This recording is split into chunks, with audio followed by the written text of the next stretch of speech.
अब जैसे ये एक्टिविटी है 10.4, टेक ए डीप ब्रीथ। आपको एक डीप ब्रीथ लेनी है। Measure the size of the chest, आपको साइज मेजर करना है चेस्ट का, ठीक है। एंड रिकॉर्ड योर ऑब्जर्वेशन, और आपको ऑब्जर्वेशंस रिकॉर्ड करनी है। Measure the size of the chest again, फिर आपको फिर चेस्ट का साइज मेजर करना है। व्हेन एक्सपेंडेड, जब वो एक्सपेंड हो जाए।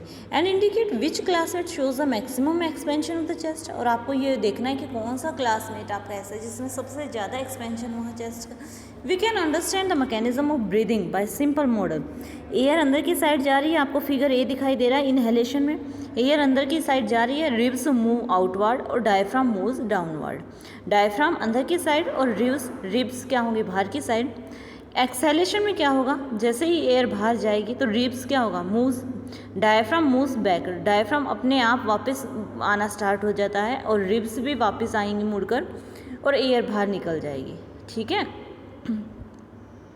ये टेबल है 10.2, effect of breathing on the chest size of some classmate, ये आपको मेजर कर सकते हो।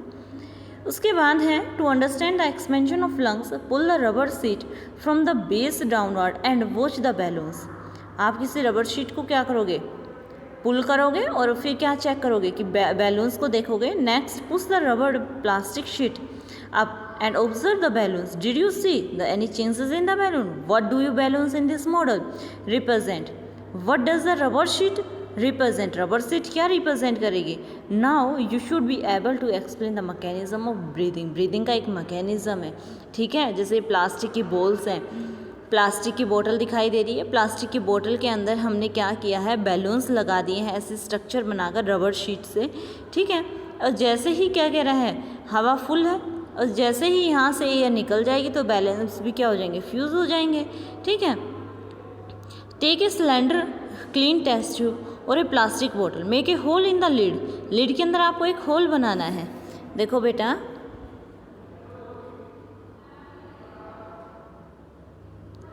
जैसे यहाँ पर क्या करना है, आपको एक होल बना रखा है, ऐसे ही यहाँ पर है, यहाँ पर होल क्लोज है, यहाँ पर ओपन है। ओपन है तो हमारे पास जो बैलून्स हैं ये क्या हो गए, फ्यूज्ड हो गए हैं, ठीक है। Effect of exhaled air on lime, lime के अंदर, लाइम वाटर में, ठीक है। लाइम वाटर में क्या क्या है, वो स्ट्रो से क्या कर रही है, हमारे पास इनहेल कर रही है।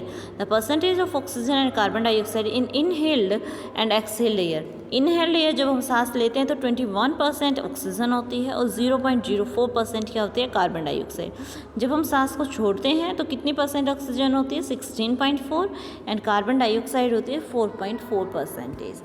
Breathing in our other animals, animals में कैसे होता है, जैसे फर्स्ट है cockroach. A cockroach is small opening on the side of its body, side में से एक स्मॉल ओपनिंग होती है। Other insects also have similar openings, these openings are called spiracles. इन ओपनिंग्स को हम क्या बोलते हैं, स्पाइरिकल्स बोलते हैं। And insects have the network of air tubes called the trachea, और इंसेक्ट्स के पास एक नेटवर्क होता है इन एयर ट्यूब्स का और उसे हम क्या बोलते हैं, ट्रैकिया, जैसे फिगर में दिखाया भी गया है। Oxygen rich air rushes through spiracles into the tracheal tubes, diffuses into the body tissue and reaches every cell of the body.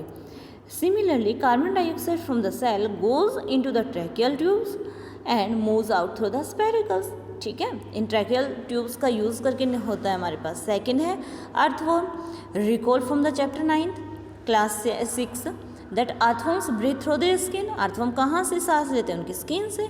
The skin of an earthworm feels moist and slimy on touching. Skin कैसी होती है, moist होती है और थोड़ी slimy होती है जब हम उसको टच करते हैं। Gases can easily pass through them, gases को हम उसमें से पास करते हैं।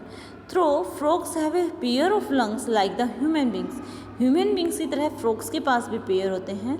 They can also breathe through their skin which is moist and slippery. और जो फ्रॉग होता है वो भी कहाँ से लेता है सांस, अपनी स्किन से।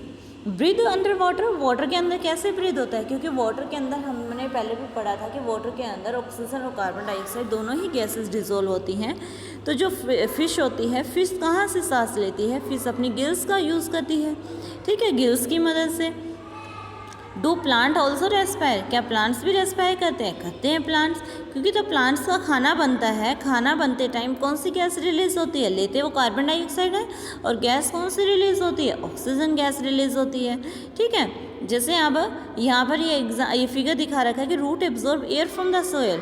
रूट क्या करती है, एब्जॉर्ब करती है एयर फ्रॉम द सोयल से, ठीक है। ये सोयल के पार्टिकल्स हैं हमारे पास, ये रूट हेयर है और ये एयर स्पेसिस है।